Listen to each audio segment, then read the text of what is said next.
Hello. Welcome to all my YouTube channel. My name is Praveen.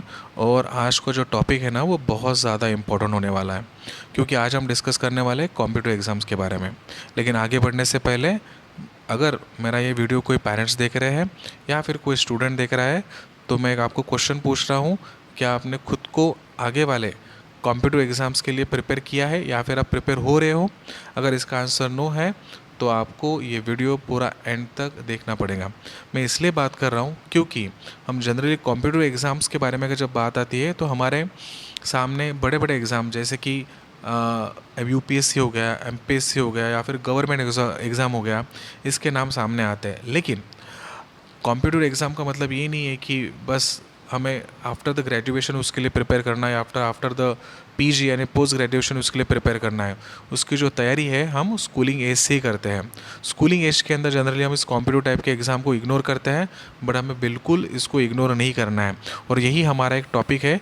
सबसे पहले हमें समझना है कि why student should attempt the competitive exam. जो पहला पॉइंट दिया हुआ है वहाँ पे मेंशन किया है, boost confident and analytical thinking.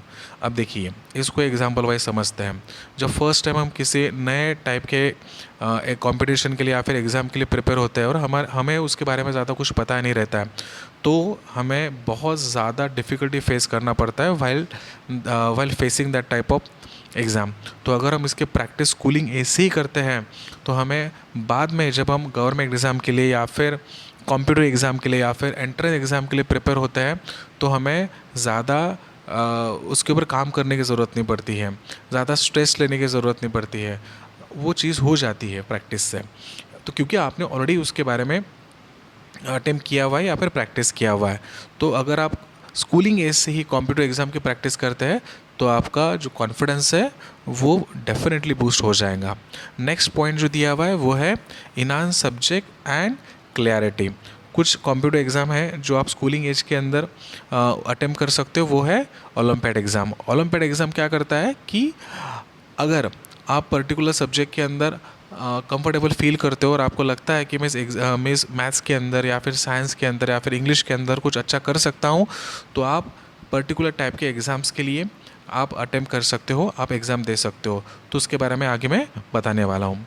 बाद में बहुत सारे ऐसे एग्ज़ाम्स है स्कूलिंग एज के अंदर, स्कॉलरशिप एग्ज़ाम है जो आपको फिनेंशियली सपोर्ट करते हैं। हम उसके बारे में भी हम आगे जाके डिस्कस करने वाला है। तो फिनेंशियल सपोर्ट भी इस एग्जामिनेशन के थ्रू होता है। बाद में बहुत सारे ऐसे एग्ज़ाम्स हैं जो एक टाइप का बेस यानी एक फाउंडेशन क्रिएट करते हैं the exam like JEE, NEET और यूपीएससी टाइप के एग्ज़ाम के लिए। और कुछ एग्ज़ाम ऐसे भी है जो नेशनल और इंटरनेशनल लेवल पे आपको एक एक्सपोजर प्रोवाइड करते हैं और आपके एकेडमिक्स के अंदर एक प्लस पॉइंट यानी वैल्यू एडेड करते हैं। तो ये कुछ एडवांटेजेस है कि क्यों स्टूडेंट ने कॉम्पिटिटिव एग्ज़ाम्स के बारे में सोचना चाहिए स्कूलिंग एज के अंदर। तो आपके मन में क्वेश्चन होगा कि कौन कौन से एग्ज़ाम्स है जो हमें स्कूल एज के अंदर उसके बारे में सोचना है। तो पहला है ओलंपियाड एग्ज़ाम। अब मुझे पता है कि बहुत सारे पेरेंट्स को, स्टूडेंट को ओलंपियाड एग्ज़ाम्स के बारे में पता होगा, लेकिन हम इसको ज़रा सीरियसली नहीं लेते हैं। लेकिन हमें ये बहुत सोचना इम्पोर्टेंट है कि स्कूलिंग के साथ साथ, एकेडमिक्स के साथ साथ ओलंपियाड एग्ज़ाम भी हमें देना ही देना है। क्योंकि अब देखिए, जब तक हम MCQ टाइप के क्वेश्चन सॉल्व नहीं करेंगे, पर्टिकुलर सब्जेक्ट वाइज स्टडी नहीं करेंगे, तब हमारा पर्टिकुलर सब्जेक्ट का नॉलेज इनहांस नहीं होता है। और यहाँ पे ओलंपिक एग्जाम का पर्पस भी वही है, enhance the problem solving and logical reasoning and enhance the subject skill. ये जो एग्ज़ाम है क्लास फर्स्ट से लेकर क्लास 12 तक दे सकते हैं। इसको ऑर्गेनाइज करता है साइंस ओलंपियाड एंड फाउंडेशन। और जो एग्ज़ाम्स के नाम है मेजर ओलंपियाड एग्ज़ाम जो आपके सामने यहाँ पे दिख रहे हैं, नेशनल साइंस ओलंपियाड है, इंटरनेशनल मैथमेटिक्स ओलंपियाड है, इंटरनेशनल इंग्लिश ओलंपियाड है, साइबर ओलंपियाड है, देन जनरल नॉलेज ओलंपियाड भी। इसके अलावा भी बहुत सारे ओलंपियाड एग्ज़ाम हैं जो आप आपके स्कूलिंग एज के अंदर दे सकते हैं। रही बात मोड ऑफ एग्ज़ाम की, तो ऑनलाइन और ऑफलाइन दोनों मोड के अंदर अवेलेबल है। अगर आपका स्कूल ने ओलंपियाड एग्ज़ाम के लिए रजिस्ट्रेशन किया है तो आप स्कूल के थ्रू ही सारे प्रोसेसिंग कर सकते हो, यानी फॉर्म सबमिशन से लेकर एग्ज़ाम देने तक का जो प्रोसेस है वो स्कूल के थ्रू ही कंडक्ट होता है। नॉमिनल फ़ीस रहती है, वो फ़ीस आपको स्कूल के अंदर देना पड़ता है और स्कूल के अंदर ही आपकी एग्ज़ाम कंडक्ट होती है। अगर आपके स्कूल ने रजिस्ट्रेशन नहीं किया है तो आपको ऑनलाइन ही सारा प्रोसेस करना पड़ेगा और आपकी एग्ज़ाम भी ऑनलाइन ही हो जाएंगे। रही बात पैटर्न की, तो मोस्ट ऑफ द जितने भी कंप्यूटर एग्ज़ाम्स है वो MCQ बेस ही रहते हैं। अभी मैंने बहुत कुछ यहाँ पे मेंशन नहीं किया है, आगे जाके मैं ओलंपियाड एग्ज़ाम्स के ऊपर एक डेडिकेटेड वीडियो बनाने वाला हूँ और उसके अंदर सारी चीज़ें मैं मेंशन करने वाला हूँ। आगे बढ़ते हैं। आगे मैं बात कर रहा हूँ Navodaya Vidyalaya entrance exam. I know that it's entrance exam है, लेकिन फिर भी आपको मैं थोड़ा बहुत उसके बारे में बता देता हूँ। बहुत सारे ऐसे स्टूडेंट हैं जिनको नवोदय विद्यालय के अंदर अगर एडमिशन लेना है तो एडमिशन आपको लेना है तो उसको पहले आपको एंट्रेंस एग्ज़ाम पास करना पड़ता है। अगर आप क्लास 5 में पढ़ रहे हो या फिर आप क्लास 8 में पढ़ रहे हो तो क्लास 6 और क्लास 9 के लिए अगर आपको एडमिशन चाहिए तो आपको एंट्रेंस एग्ज़ाम को पास करना पड़ेगा और एक बहुत टफ़ एग्ज़ाम रहता है और उससे भी ज़्यादा इसके लिए कंपटीशन बहुत ज़्यादा रहती है।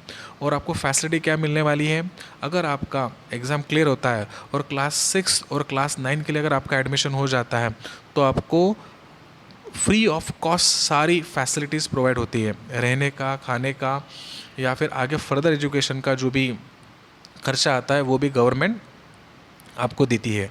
कौन ऑर्गेनाइज करता है इस एग्ज़ाम को? नवोदय विद्यालय समिति ऑर्गेनाइज करती है। डिस्ट्रिक्ट बेस्ड सिलेक्शन रहता है।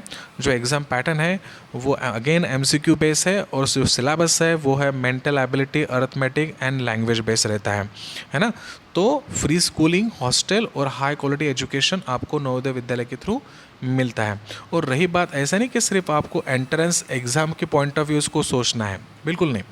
देखो, आपको प्रैक्टिस करना है या आपके ऊपर डिपेंड है, आपको एग्ज़ाम पास होने के बाद में एडमिशन लेना है कि नहीं लेना है। एडमिशन लेना अगर आप लेते हो तो अच्छी बात है, अगर नहीं भी लेते हो तो एज अ एक्सपीरियंस के तौर पे आप एग्ज़ाम को डेफिनेटली अटेम्प्ट कर सकते हो। नेक्स्ट जो एग्ज़ाम है वो है state scholarship examination.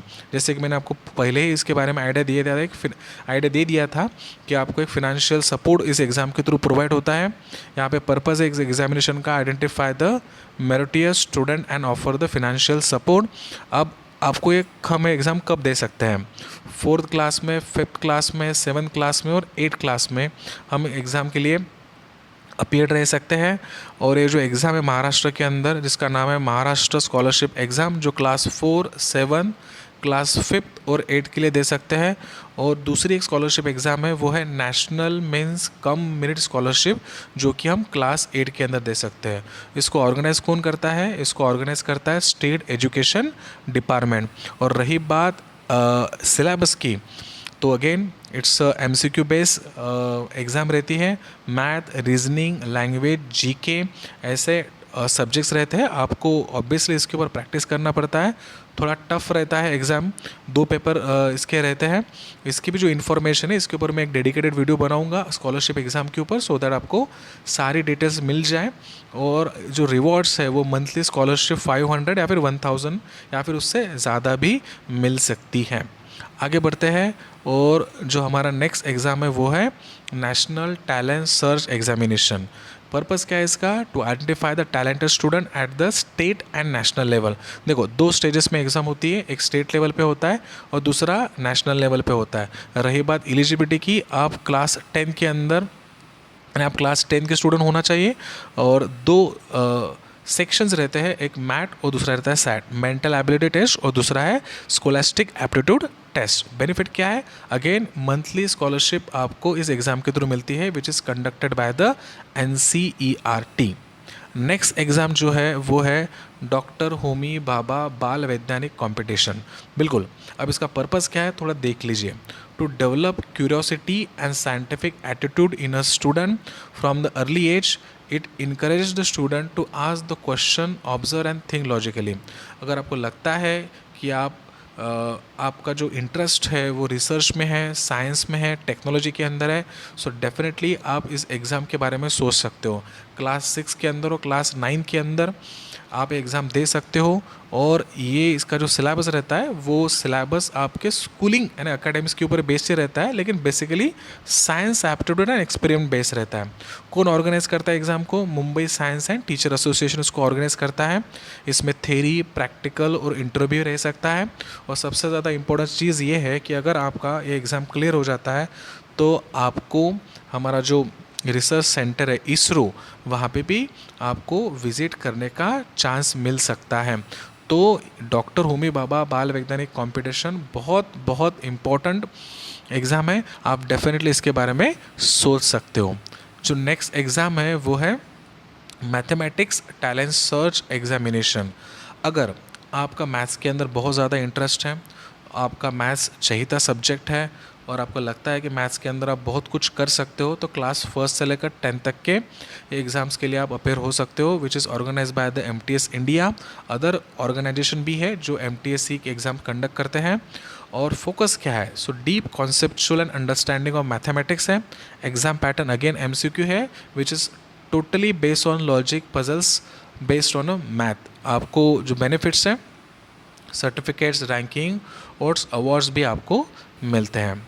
Next exam है अगेन एमटीएससी, लेकिन इसका नाम अलग है, महाराष्ट्र टैलेंट सर्च एग्जामिनेशन, जो कि आप क्लास 8, 9, 10th में दे सकते हो। Organise by the centre for a talent search and excellence. Focus क्या है इस एग्ज़ाम का? पर्पस क्या है? पर्पस ये है कि इस एग्ज़ाम्स के थ्रू आप नीट हो गया, एनडीए हो गया, आईआईटी हो गया या फिर एमएससीआईटी एग्ज़ाम्स के लिए एक बेस क्रिएट कर सकते हो। जब आप इस टाइप के एग्ज़ाम को प्रिपेयर होते हो तो डेफिनेटली एक बेस क्रिएट हो जाता है नीट के लिए, एनडीए के लिए और आईआईटी के लिए और एमएससीआईटी के लिए। जैसे कि मैंने बोला है कि एमसीक्यू बेस एग्ज़ाम है, एमसीक्यू बेस एग्ज़ाम है, बेनिफिट्स है to identify and motivate the talented student, है ना। नेक्स्ट पार्ट है, नेक्स्ट एग्ज़ाम है किशोर वैज्ञानिक प्रोत्साहन योजना। अब इसको इंस्पायर के अंदर मर्ज किया है। 11th और 12th के अंदर साइंस होना चाहिए। एक्चुअली अभी ये डायरेक्टली एग्ज़ाम्स कंडक्ट नहीं होता है, आपके बहुत सारे एग्ज़ाम्स का स्कोर ध्यान में रखते हुए फिर आपको स्कॉलरशिप या फिर समर कैंप्स या फिर मेंटरशिप अप्लीकेबल होती है। मैं इसके बारे में भी एक डिटेल वीडियो बनाऊंगा, डेफिनेटली बनाऊंगा। इसके लिए फोकस किया गया रिसर्च एप्टीट्यूड और साइंस इनोवेशन के अंदर, useful for the student who are planning in career in a science and research. अभी इंस्पायर के अंदर एक्चुअली इसको क्या किया, मर्ज किया गया है।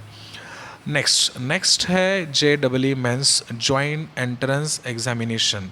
अब देखो, अब JEE के बारे में आपको पता होगा, पर्पस क्या है इसका यहाँ पे बताया हुआ है कि एडमिशन एक टाइप का एंट्रेंस एग्जाम है। You have idea about that. Admission to undergraduate engineering programme BE BTech and qualification for a JEE advance.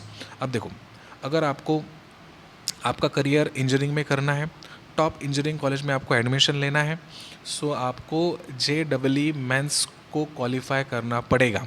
उसके लिए एलिजिबिलिटी क्या है? 12th पास होने चाहिए, appearing with the physics, chemistry and mathematics ये subject होने चाहिए, organise by the national testing agency.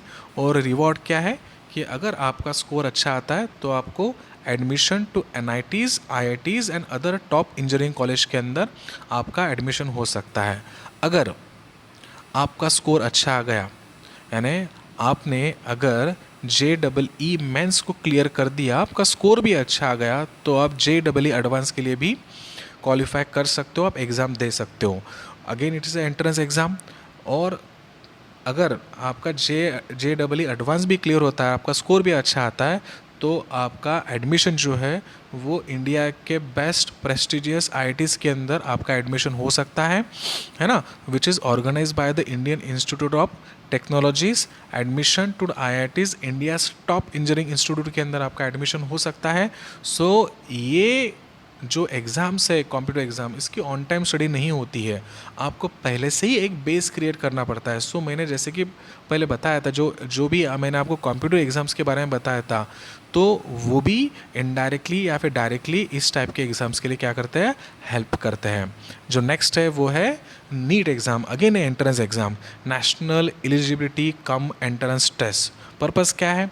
Admission to the medical course. अगर आपको आगे जाके मेडिकल लाइन के अंदर आपको करियर करना है, आपको MBBS की बात कर दे, BDS की बात करें, आयुष की बात करें, फार्मेसी की बात करें या फिर कोई भी मेडिकल रिलेटेड फील्ड की बात करें, अगर इसके अंदर आपको करियर करना है तो आपको भाई नीट एग्ज़ाम देना ही देना पड़ेगा, इस एंट्रेंस एग्ज़ाम को पास करना ही करना पड़ेगा, है ना। और उसके लिए बहुत सारे स्टूडेंट 1 साल 2 साल भी स्टडी करते हैं।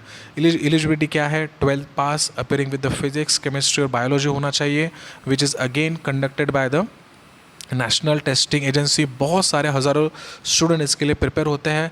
अगर आपका नीट के अंदर स्कोर अच्छा आता है तो admission to the government and private medical colleges. अब देखो, प्राइवेट मेडिकल कॉलेज की अगर बात करें उसके लिए भी नीट, या फिर फार्मेसी की बात करें उसके लिए भी नीट कंपलसरी है।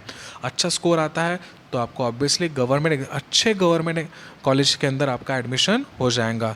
दो student who want to make a career in a medical and health care field, definitely आपको नीट के बारे में या फिर नीट का स्टडी भाई अच्छा करना ही करना पड़ेगा।